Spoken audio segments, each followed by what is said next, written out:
오늘 우리가 읽은 사사기 18장에는 단 지파 사람들이 북쪽으로 자기들의 영토를 구하러 떠나는 내용이 기록되어 있습니다. 단 지파가 아직 상속 재산을 완전히 받지 못했을 때 이야기입니다. 자, 그러면은 이 시기는 언제쯤으로 볼 수 있느냐? 우리가 분명히 사사기 16장에서 단 지파의 사사 삼손이 이스라엘 백성을 블레셋에게서 구출하여 그 민족을 재판하고 다스린 기록을 살펴보았습니다. 그런데 아직까지 단 지파가 상속 재산이 자기들의 손에 다 떨어지지 아니하였다고 이야기합니다. 자기들이 들어가서 거할 상속의 땅을, 상속 유산을 구하는 중이라고 했습니다. 그렇다면 이거는 삼손 이후에 일어난 사건이 아니라 삼손 사사보다 훨씬 더 이전에 일어난 사건이라는 이야기입니다. 지파별로 땅을 분배하기는 했지만 땅을 일단 분배한다면 어떻게 됩니까? 그 땅을 정복해야 됩니다. 여호수아의 그 기록 내용은 땅을 먼저 영토를 분할해가지고 가나안 족속을 일거에 선멸할 수가 없기 때문에 나누고 정복하는 겁니다. 단계별로 남쪽 그리고 중부지역 북쪽 이렇게 나눈 다음에 정복하는 겁니다. 정복한다면 어떻게 해요? 정복한 땅을 지파별로 나누는 겁니다. 그리고 각 지파들이 그 안에서 이방민족들을 완전히 쫓아냅니다. 일시에 쫓아내면 어떻게 되겠습니까? 들짐승들이 번식을 해가지고 사람을 해칩니다. 그래서 한꺼번에 쫓아내지 않고 차츰차츰 쫓아내게 하나님께서 명령하셨습니다. 땅은, 영토는 이미 나누어 받았는데 이제 뻗어나가야 됩니다. 근데 뻗어나가질 못해요. 어떤 지파는 땅을 분배를 받았는데 울창한 삼림지대입니다. 이 산악지대예요. 요셉 자손들이 와서 이의를 제기합니다. 이 땅이 우리는 숫자가 많은데 왜 이 험한 산지를 줍니까? 삼림이 울창해서 사람이 살 수가 없습니다. 또 골짜기에 있는 가나안 백성들은 철병거를 가지고 있습니다. 그들에게 여호수아가 말합니다. 너는 강한 족속, 강한 지파이기 때문에 능히 하나님께서 함께 하시면은 그들이 철병거를 가지고 있어도 물리칠 수가 있다. 그리고 삼림은 너희가 베어내서 사용하라. 그렇게 이야기합니다. 단 지파 같은 경우에도 땅을 분배는 받았어요. 어느 쪽으로 분배를 받았느냐 하면 팔레스틴 지방의 남서쪽입니다. 남서쪽으로 분배를 받았는데 뻗어나가야 됩니다. 근데 뻗어나가지를 못했어요. 왜 뻗어나가지를 못했느냐? 해안평야 지대에 블레셋 사람들이 거주하고 있기 때문입니다. 여호수아 19장 47절에 보면은 여호수아 19장 47절 오늘 내용하고 아주 밀접한 관련이 있습니다. 찾아보십시오. 여호수아 19장 47절 단 자손의 지경이 그들에게 너무 적게 뻗어나갔으므로 단 자손이 올라가 레셈과 싸워 그것을 빼앗되 칼날로 쳐서 그것을 소유하여 그 안에 거하며 자기들의 조상 단의 이름을 따라 레셈을 단이라 부르니라. 그래서 이것이 단 자손의 지파가 되어가지고 남서쪽에 있던 단 지파 말고 저 북쪽에도 단이 있다는 겁니다. 단 지파 영토가 두 군데 있습니다. 남서쪽도 있고 거기가 너무 좁아서 블레셋 사람들 때문에 해안평야로 뻗어나가질 못하니까 저 북쪽으로 올라가서 새로운 땅을 구합니다. 저 갈릴리 지방에서. 그래서 이스라엘의 북쪽 끝은 단, 남쪽 끝은 유다 지파의 그 마지막 사막으로 들어간 접경지대에 있는 부엘세바, 단에서 부엘세바까지, 북쪽에서 남쪽까지, 우리식으로 이야기하면 백두에서 한라까지 그런 의미입니다. 북쪽에 단이 있어요. 남쪽에도 단이 있습니다. 자, 여호수아기 19장에 나오는 그들의 땅이 그들에게 너무 좁아서 다른 곳으로 영토를 구하러 갔다. 그 이야기가 오늘 우리가 사사기에서 살펴본 단 지파에서 땅을 정탐하러 용사들 5명을 보내는 그 이야기입니다. 시대적인 배경은 언제로 볼 수 있느냐? 미가의 우상숭배, 그리고 이 단 지파가 미가가 만든 우상을 자기 지파의 우상으로 만들죠. 미가의 우상숭배나 그 뒤에 나오는 사사기 19장에서 21장에 나오는 레위 사람의 첩사건과, 그래서 베냐민 지파를 공격하자 하고 이스라엘의 다른 지파들이 연합해서 베냐민을 공격하는 이 내용을 살펴보면요, 이거는 사사시대의 마지막 때에 일어난 사건들이 아니라는 것을 알 수가 있습니다. 이것은 그보다 훨씬 이전, 그러니까 각 지파별로 영토를 분배받은 이후에 일어난 사건이고, 그 다음에 여호수아가 죽은 이후입니다. 뭘 보면 알 수 있느냐 하면은, 여호수아기에 읽어보면은 여호수아가 살아있는 동안에는 이스라엘 백성이 주를 섬겼더라. 그러니까 여호수아 살아 있을 때는 우상숭배 꿈도 못 꿉니다. 그리고 지파들의 전쟁, 레위 사람의 첩 사건으로 인해 가지고 지파들 전쟁하는데 거기에 여호수아는 등장하지 않습니다. 백성의 지도자는 등장하지 않습니다. 제사장만 등장합니다. 그리고 각 지파의 우두머리들이 모여서 회의를 합니다. 이걸 보면은 여호수아가 죽은 이후라는 걸 알 수가 있습니다.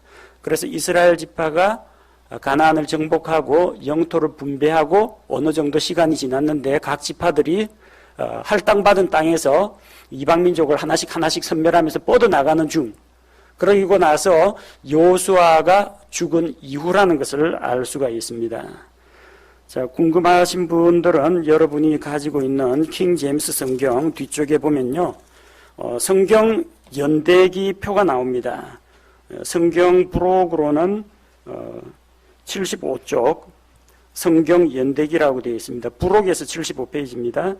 자, 그쪽에서 여러분이 75쪽이 좌우로 나뉘어 있죠. 왼쪽 하단에 보면 BC 숫자가 2개 나오는데 오른쪽 숫자가 BC입니다. BC 1424년 여호수아 사망, 그리고 BC 1405년 미가의 제사장 이야기, BC 1403년 레위 사람의 첩 사건, 이렇게 나오고, 구사른 리사다임의 압제와 첫 번째 사사 온니엘 이야기가 그 다음을 이어간다는 것을 볼 수 있습니다. 자, 우리가 읽은 그 삼손 이야기는 그보다 훨씬 뒤에 오른쪽 페이지에 보면 BC 1121년 삼손이 재판관이 된 것과 다곤 신전을 파괴한 이야기가 나오죠. 그 다음에 이제 사무엘 이야기가 나오고 사울 왕 이야기가 나옵니다. 순서로 볼 때 미가의 우상숭배가 나오는 사사기 17장부터 21장의 사건은 이 사사기 앞쪽으로 돌려야 됩니다. 여호수아 죽고 나서 이런 일들이 일어나고 사사 온니엘부터 시작해야 맞습니다. 사사기가 연대기 순으로 편집되어 있는 것은 아니라는 것을 기억하시기 바랍니다.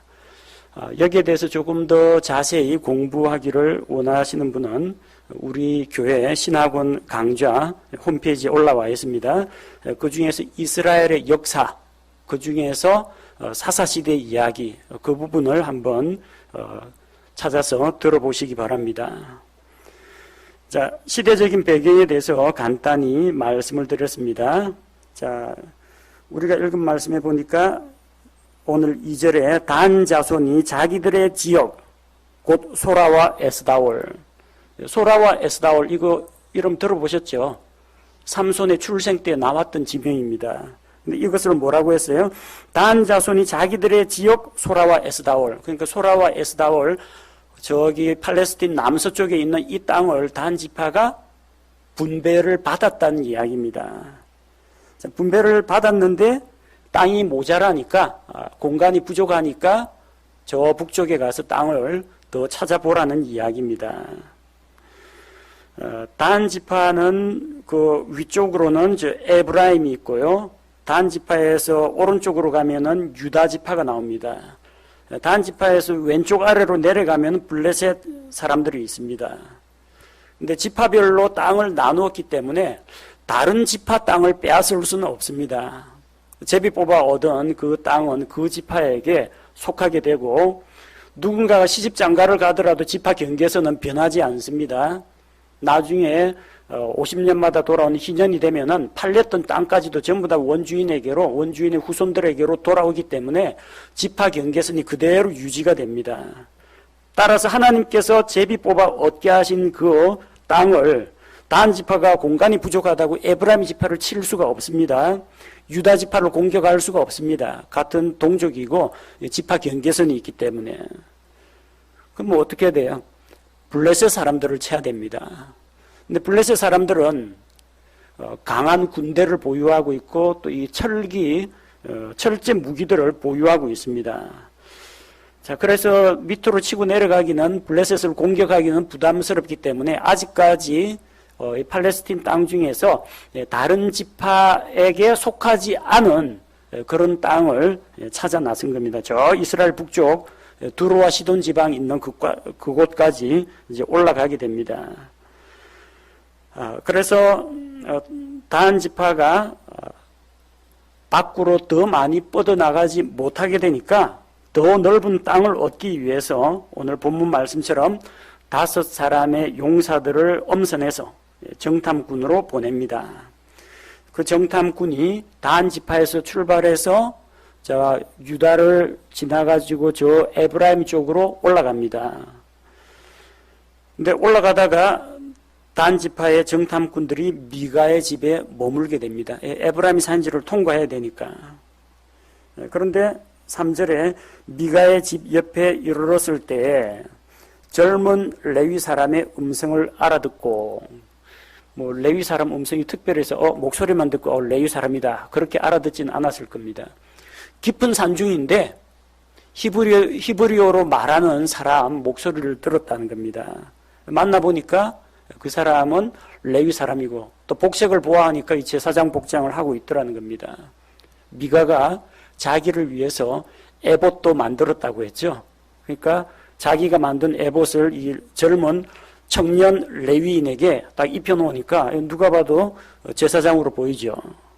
그래서 그들이 이 깊은 산속에 히브리 사람을 만난 것도 반가운데 보니까 제사장 복장을 하고 있어요. 그래서 어떻게 된 일이냐, 그 사람을 붙잡고 물어봅니다. 누가 너를 여기로 데려왔느냐. 뭐 산속에 있다 보니까 오밀조밀하게 모여 사는 그런 어떤 농촌 군락은 아니고 산촌이기 때문에 집이 띄엄띄엄 있습니다. 레위 사람이 보통 이런 산속에 있을 리는 없거든요. 왜냐하면 레위 사람들은 각 지파 안에서 레위 사람의 도시라고 해서 그들의 도시를 할당해 줍니다. 그래서 내 성문 안에 있는 레위 사람과 함께 좋은 것을 함께 나눠 먹으라고 했거든요. 산속에 성문이 어디 있습니까? 여기 띄엄 저기 띄엄 집들이 있는데, 근데 분명히 복장은 에봇을 입고 있는 거 보니까 이게 제사장을 레위 사람처럼 보이는데 누가 너를 레위 사람의 도시에 있어야 될 사람을 이 산에 누가 데리고 왔느냐는 겁니다. 뭐 누가 데려온 건 아니죠.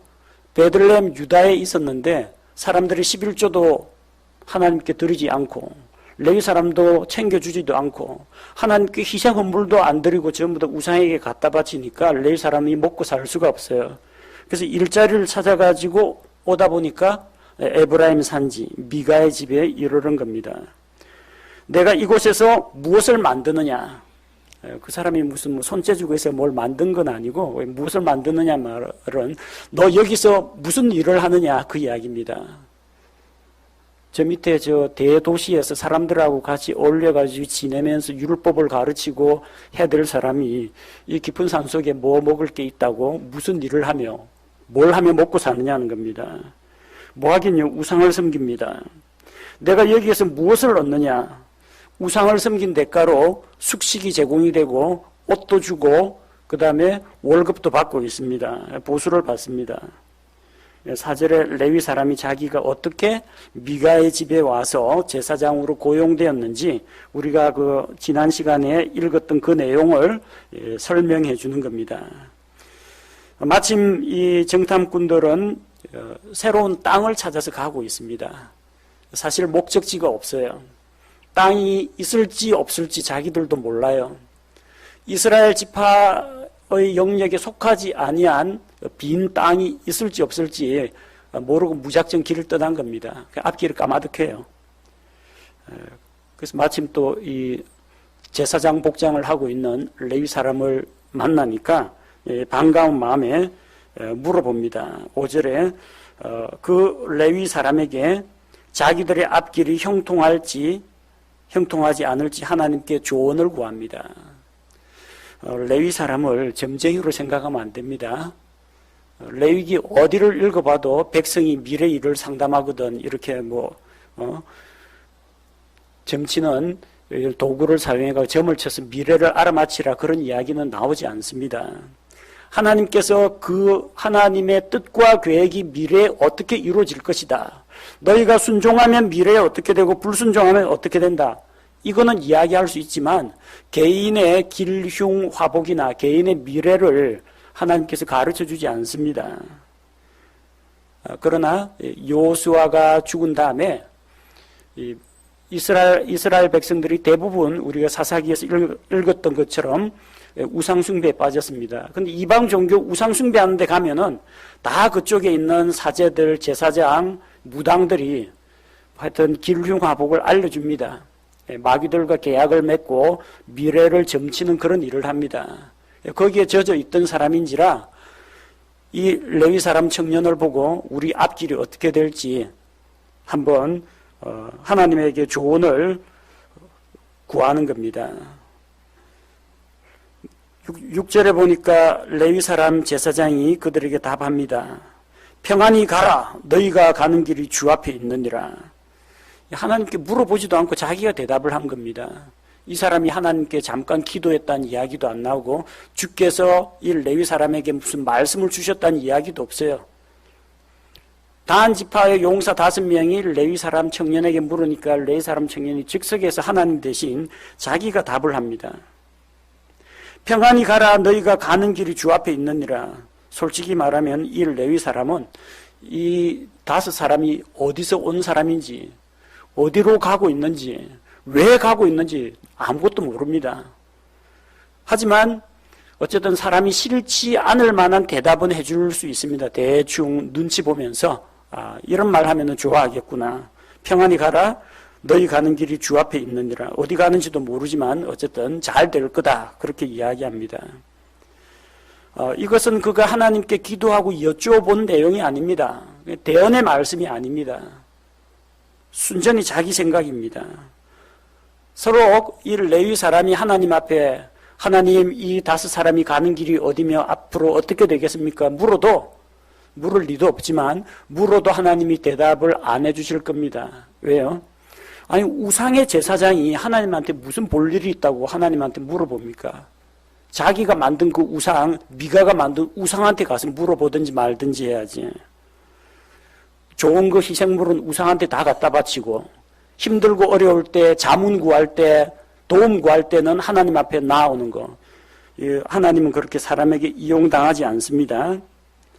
이 레위 사람은 자기가 제사장이라는 신분을 이용해서 하나님을 대신해서 그들에게 답변을 한 겁니다. 그리고 사람들로 하여금 내 말이 곧 하나님의 말씀이다.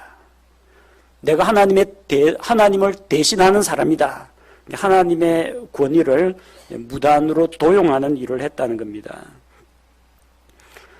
사람이 만든 종교는 대부분 이렇게 사람이 하나님을 대신하는 구조로 되어 있습니다. 사람들이 왜 종교를 찾습니까? 힘들고 어려울 때, 재난이 닥쳤을 때, 무서운 질병에 걸렸을 때, 어떤 사업이나 자녀 문제로 힘들 때 종교의 힘을 의지하려고 합니다. 그래서 절에 가든지 무당에게 찾아가든지 점쟁이한테 찾아가든지 다 나름대로 아쉬운 사연을 가지고 있는 사람들입니다. 그리고 바로 사람들의 그런 절박한 상황을 이용해 가지고 권위를 행사하는 사람이 무속인들, 종교인들이라는 겁니다. 지금 이 시대에도 교회에서 목사가 무당 노릇을 하는 교회들도 있습니다. 그래서 우리 목회자들끼리 이야기할 때 양복 입은 무당이라고 부릅니다. 머리에다가 깃달린 요란한 모자에다가 부채하고 장대하고 이것만 안 들었다 뿐이지, 검은색 양복 입고 강단에서 마이크로 그냥 하나님의 말씀을 가르치는 척 한다 뿐이지 하는 행동은 전부 무당짓거리라는 겁니다. 강단에서 성도들한테 저주를 퍼붓기도 하고 자기한테 잘해주는 사람한테는 축복을 내리기도 하고, 내 말이 곧 하나님의 말씀이니까 내 말만 믿어라, 나만 믿고 따라오라 하면서 하나님을 따르고 주 예수 그리스도를 따르는 게 아니라 인간 지도자를 맹종하고 따르게 만든다면 그것은 기독교가 아닙니다. 그 무당 종교입니다. 목사가 무당 노릇하는 그런 종교가 돼서는 안 됩니다. 근데 그거 좋아하는 사람들이 있습니다. 왜 좋아하느냐? 내가 여기서 딱딱하게 성경 강론만 하는 이런 사람보다는 차라리 현실에 도움이 되는 덕담을 들려주거나 축복의 말을 해주거나 한 번이라도 와가지고 잘 되라고 기도해주는 그런 목사를 더 좋아하는 사람이 있습니다. 자, 그래서 목사가 성도를 만드는 것처럼 그런 성도가 그런 목사를 만듭니다. 둘이 서로 맞으니까 그런 교회는 나름대로 또 유지가 되는 겁니다. 이 돈에 팔려가지고 우상의 전각지기가 된 이 레위 사람은 하나님께 기도하거나 하나님의 말씀으로 대언을 하지 않고 자기가 하나님을 대신하는 그런 인간 종교의 지배자가 되었던 겁니다.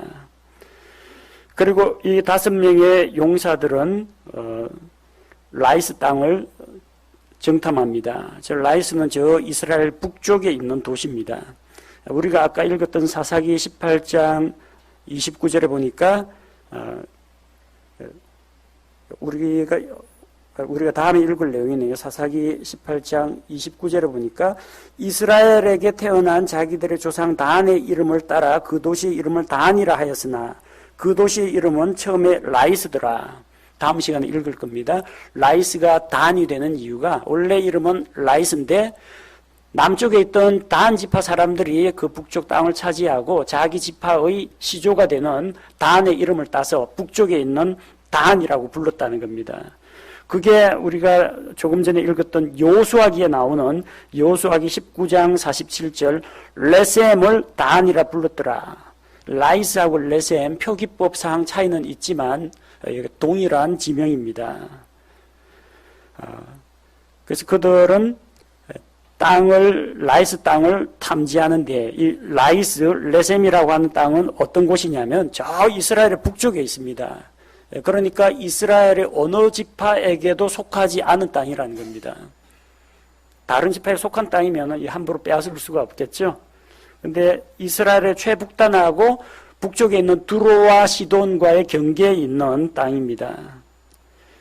라이스 사람들은 시돈 사람들의 방식대로 살아가는 사람들이었습니다. 실제로 보니까 그들은 시돈 사람들의 방식대로 평온하고 안전하게 염려 없이 거했다고 합니다. 두로와 시돈의 문화, 이방 민족의 문화와 생활 양식을 그대로 본받고 사는 사람들입니다. 그들은 평온하고 안전하게 염려 없이 살아갔습니다. 왜냐하면 저 멀리 떨어진 곳이고 두로와 시돈과도 좀 거리가 있기 때문에 외딴 곳에 거의 고립된 곳입니다. 그러니까 이방 민족이 침입할 일도 없다는 겁니다. 자기들끼리 태평하게 평화롭게 살아가고 있었습니다. 또 그들이 평화롭게 사는 이유가 그들을 지배하고 간섭하는 행정관이 없었기 때문이었습니다.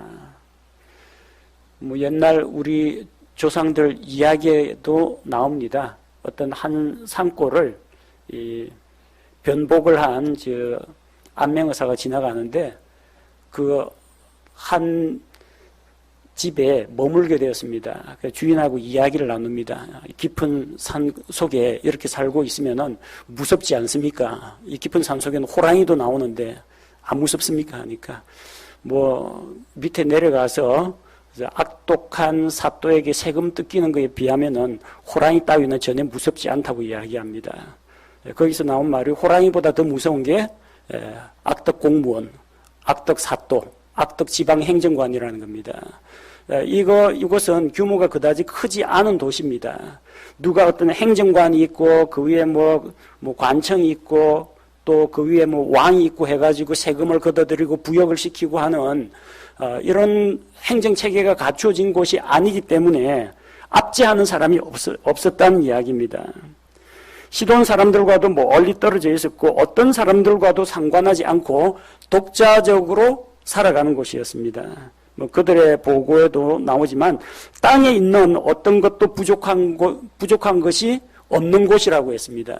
그 말은 뭐냐면은 그 도시 안에서 외부와 교역을 안 하고도 자급자족하고 잘 먹고 살 수 있을 만큼 땅이 비옥하고 하천이나 샘이 있고 그런 아주 좋은 조건의 땅이라는 이야기입니다. 반면에 또 그들과 교류하는 동맹국이 없기 때문에 침략을 당하더라도 누군가가 도와주러 올 사람도 없는 곳입니다.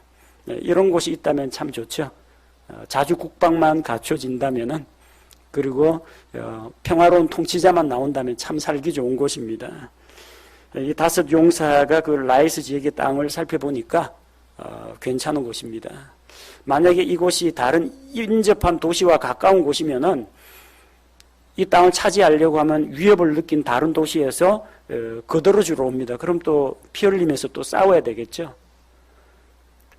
그리고 단 지파 사람들이 가서 살기에 아주 천혜의 요소들을 많이 갖추고 있는 살기 좋은 풍족한 땅이라는 겁니다.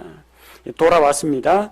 8절에서 10절에서 단 지파 사람들이 너희는 그 땅에 대해서 뭐라고 말하겠느냐 한번 그 땅에 대해서 평가를 내려보라는 겁니다. 9절과 10절에 땅에 대한 평가가 나옵니다. 매우 좋은 땅이다. 좋은 땅도 아니고 매우 좋은 땅입니다. 그곳에는 평안한 백성과 넓은 땅이 있다. 태평하게 살아갑니다. 외적의 침입에 대해서 긴장하고 있으면은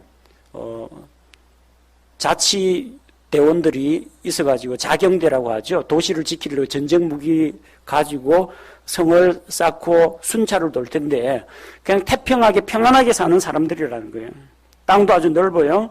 땅에 있는 어떤 것도 거기에는 부족한 것이 없다고 합니다. 살기 좋지 않느냐. 우리가 들어가 살기 딱 좋다. 그리고 전쟁을 통해서 빼앗기도 참 쉽다. 주변에 우리를 방해할 사람도 없고 그 사람들은 평화에 젖어 사는 사람들이기 때문에 우리에게 대항할 힘도 없다는 겁니다. 따라서 어떻게 할 것이냐. 너희가 그 땅을 소유하러 들어가기를 게을리하지 말라. 지금 출발하자는 이야기입니다. 그래서 11절에서 13절을 보니까 단 지파가 땅을 얻기 위해서 출정합니다. 특별히 선발된 600명이 무장을 하고 소라와 에스타올에서 출발했습니다. 성경에 종종 400명, 600명 이렇게 나오는데 싸우는 군대 단위를 이제 이야기합니다. 600명 정도의 용사만 가면은 그곳은 거의 비무장 민간인만 있으니까 가서 정복할 수 있다는 겁니다. 그 다음에 그렇게 그 지역을 점령해서 거점을 확보하면은 이제부터는 남쪽에 있는 사람들이 그 북쪽으로 가서 이주해서 살 수가 있다는 겁니다. 단지파 인원이 600명밖에 안 됐다는 이야기가 아닙니다. 그들 중에서 엄선한 정예군만 선발해가지고 가서 그걸 공격하고 점령하라는 겁니다. 그러면은 나머지 사람들은 차츰차츰 가족들과 가축들 이삿짐을 꾸려가지고 북쪽으로 이주하게 되는 겁니다. 12절에 그들이 올라가서 유다와 에브라임을 지난다고 했죠. 유다의 기럇 여아림에 진을 쳤습니다. 그래서 그곳 이름을 마하네단이라고 합니다. 마하네단이란 말은 단의 진영이라는 뜻입니다. 그리고 그 유다 지방에서 조금 북쪽으로 올라가면 이제 에브라임 산지가 나오죠. 거기서 떠나서 에브라임 산지에 있는 미가의 집에 도착하게 됩니다. 이 600명을 인솔하는 사람이 정탐꾼으로 갔던 5사람이기 때문에 길을 잘 압니다. 어디에 가면 민가가 있는지, 어디에 가면 뭐가 있는지. 그래서 자기들이 갔던 그 미가의 집에까지 데려간 겁니다. 오늘 우리가 사사기 18장 전반부까지만 살펴봤는데 우리에게 하나님께서 보여주시는 몇 가지 교훈을 살펴보도록 하겠습니다. 이스라엘 지파는 가나안 땅을 약속받았습니다. 그리고 전쟁을 통해서 7년 가나안 전쟁을 통해서 가나안 족속들을 치고 그 땅을 점령합니다. 그리고 각 지파별로 제비 뽑기로 자기들의 영토를 상속 유산을 나누어 가졌습니다. 땅을 제비 뽑았다고 해서 그 땅이 자기 땅이 되는 건 아닙니다. 그 땅에 만약에 울창한 산림이 있으면은 개간을 해야 됩니다. 베어내야 됩니다. 그 땅에 만약 이방 민족이 살고 있으면 전쟁을 통해서 몰아내야 됩니다. 그렇게 하지 않으면 그 땅이 자기 것이 되지 않습니다. 하나님의 약속은 우리에게 이미 주어졌습니다. 이스라엘 자손은 가나안 땅을 상속 유산으로 주신다. 그 약속을 받고 그 땅에 들어가서 점령을 했습니다. 여러분에게 주신 하나님의 약속이 얼마나 많습니까? 기도 응답에 대한 약속이라든지 영적 성장에 대한 약속이라든지 우리가 수고한 것에 대한 보상의 약속이라든지 그리스도의 심판석 앞에서 받을 상급에 대한 약속이라든지 약속은 이미 주어졌지만 그 약속을 받아서 내 것으로 만들기 위해서는 믿음으로 나아가서 전쟁을 하고 승리해야 합니다. 싸우는 거 싫어하는 사람은요, 이방 민족들이 있는데 그냥 싸우기 귀찮다. 그냥 뭐 좋게 넘어가자. 좋은 게 좋은 거 아니냐. 그렇게 타협하고 살면 나중에는 결국 이방인들에게 정복당합니다. 세상과 싸워서 이기지 않으면 세상에게 정복당합니다. 마귀와 싸워서 이기지 않으면 마귀에게 공격받습니다.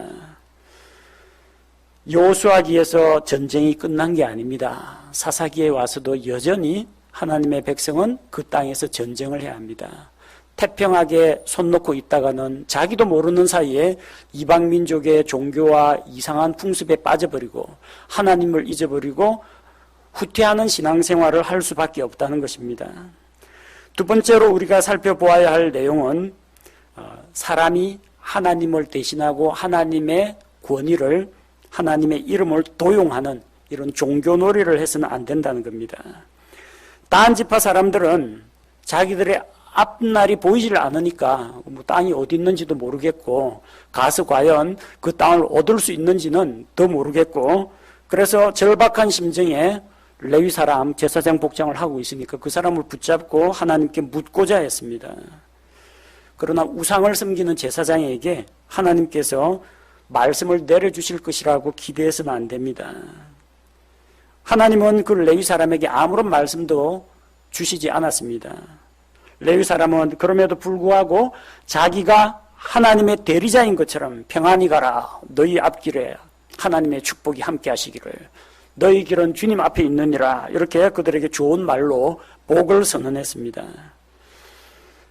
답답하고 아쉬운 처지에 있는 많은 사람들은 이런 종교인들에게 속아 넘어갑니다. 속고 속이는 관계입니다. 왜 이렇게 속이는 사람이 있어요? 속아 넘어가 주는 사람이 있고 그걸 좋아하는 사람이 있으니까 그런 사람들이 더 기세를 부리는 겁니다. 우리는 하나님의 말씀 이외에는 절대 진리가 없다는 것을 분명히 명심해야 합니다. 목회자, 목사, 말씀사역자, 선교사가 하는 일은 내 말과 내 뜻을 사람에게 선포하는 것이 아닙니다. 하나님께서 성경에 무엇이라고 기록하셨고 그 말씀이 무슨 뜻인지를 풀어서 전달해주는 역할을 할 뿐입니다. 그래서 이런 종교놀이에 빠지지 말고 하나님의 말씀에 기록된 대로 하나님을 믿고 따르는 신앙생활을 해야겠습니다.